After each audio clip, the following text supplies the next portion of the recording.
পৃথিবীর অন্ধকারতম মহাদেশ, যেখানে সুসভ্যতার আলোক পৌঁছায়নি, সেই রমণী প্রকৃতি বারে বারে সেখানে হয়েছে অপমানিত, ভুলুণ্ঠিত সভ্যতার আলোকপ্রাপ্ত মানুষের কাছে। তাই কবির দুঃখমথিত হৃদয় নিংড়ানো একটি কবিতা আফ্রিকা, কবিগুরু রবীন্দ্রনাথ ঠাকুরের লেখা। উদ্ভ্রান্ত সেই আদিম যুগে স্রষ্টা যখন নিজের প্রতি অসন্তোষে নতুন সৃষ্টিকে বারবার করছিলেন বিধ্বস্ত, তার সেই অধৈর্যে ঘন ঘন মাথা নাড়ার দিনে রুদ্র সমুদ্রের বাহু প্রাচী ধরিত্রীর বুকের থেকে ছিনিয়ে নিয়ে গেল তোমাকে আফ্রিকা, বাঁধলে তোমাকে বনস্পতির নিবিড় পাহারায় কৃপণ আলোর অন্তঃপুরে।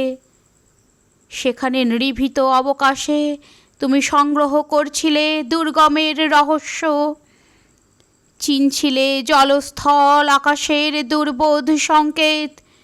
প্রকৃতির দৃষ্টি অতীত জাদুমন্ত্র জাগাচ্ছিল তোমার চেতনাতীত মনে। বিদ্রুপ করছিলে ভীষণকে বিরূপের ছদ্মবেশে, শঙ্কাকে চাচ্ছিলে হার মানাতে আপনাকে উগ্র করে বিভীষিকার প্রচণ্ড মহিমায় তাণ্ডবের দুন্দুভি নিনাদে।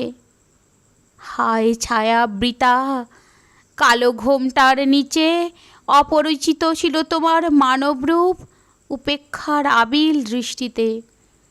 এলো আলোহার হাত করি নিয়ে নখ যাদের তীক্ষ্ণ তোমার নেকড়ের চেয়ে, এলো মানুষ ধরার দল গর্বে যারা অন্ধ তোমার সূর্যহারা অরণ্যের চেয়ে।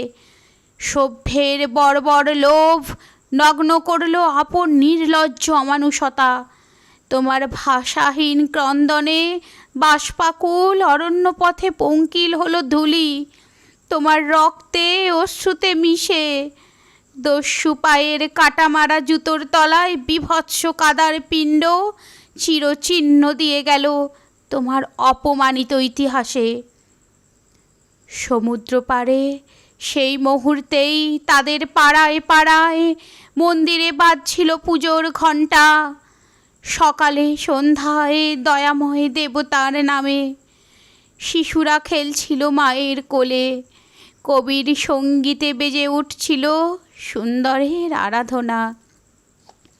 আজ যখন পশ্চিম দিগন্তে প্রদোষকাল ঝঞ্ঝা বাতাসের ঊর্ধ্বশ্বাস, যখন গুপ্ত গহ্বর থেকে পশুরা বেরিয়ে এলো অশুভ ধ্বনিতে ঘোষণা করল দিনের অন্তিমকাল। এসো যুগান্তের কবি, আসন্ন সন্ধ্যার শেষ রশ্মিপাতে দাঁড়াও ওই মানহারা মানবীর দ্বারে। বলো ক্ষমা করো, হিংস্র প্রলাপের মধ্যে সেই হোক তোমার সভ্যতার শেষ পুণ্যবাণী। নমস্কার।